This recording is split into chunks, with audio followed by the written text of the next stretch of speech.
This, it's actually kind of frustrating for me because when I came out of jail, I did Piers Morgan, and I told Piers that what was happening in Gaza was a massacre. And this was on like October 9th, like 2 days after. You said genocide. Genocide.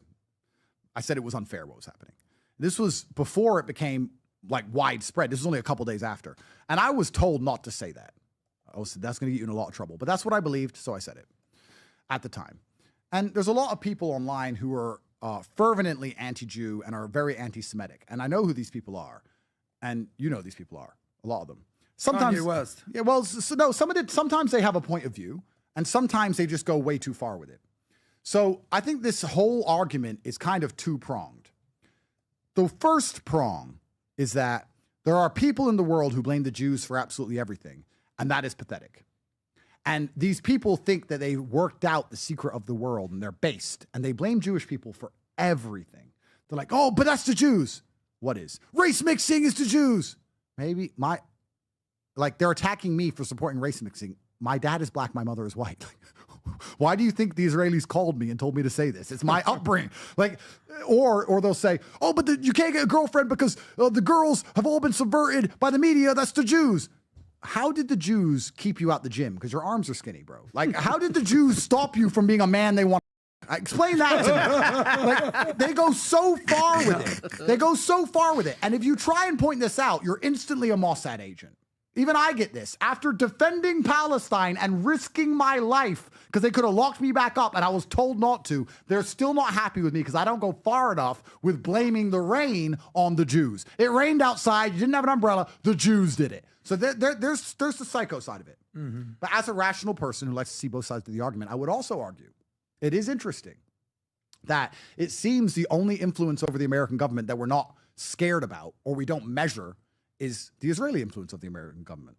It seems they do have some control over the American government. They do lobby heavily, and nobody talks about it in a negative way. Whereas if the Chinese do it or the Russian do it, there seems to be a big problem. It doesn't seem to be measured when Israel does it, and nobody seems to be concerned by it. Now, whether that's a good or bad thing, you can get someone on more qualified than me to discuss. There's people more qualified than me. I would argue as a rational, intelligent individual that the American government should be pertinently aware of all influences that are put on it. Shouldn't you measure them? I'm not saying even stop them, but shouldn't you know? Because let me ask another question. This is a thought experiment. If you allow a nation to influence your nation and you allow it to happen unchecked, who's influencing the influencer? I don't know this at all. This is off the top of my head. Who says Israel's not being influenced by China, Russia, whoever? What I'm saying is they can be a conduit if you allow it to be unchecked. So I understand that Israel seems to be the only country that can influence American politics without being checked. I understand that. I understand that's strange. I agree that should be measured. That's true. However, to argue that the Jews are the only reason why you're a little bitch hiding in your house at home, that's also bullshit.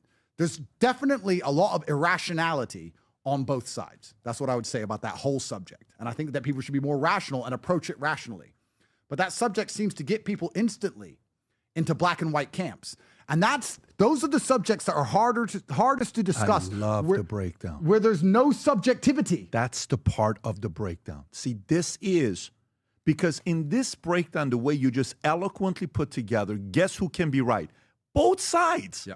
Mm-hmm. Because it's like, no, Trump did this, and that's he's owned. He's this. Maybe he's just being strategic. Yeah. No, but that side, they have control of everybody. Maybe they do have a little bit. No, they don't. Maybe they do. That's the subjectivity. The keyword you're using here is that we have to be able to do that more often. It was broken down so well the way you just did it right now.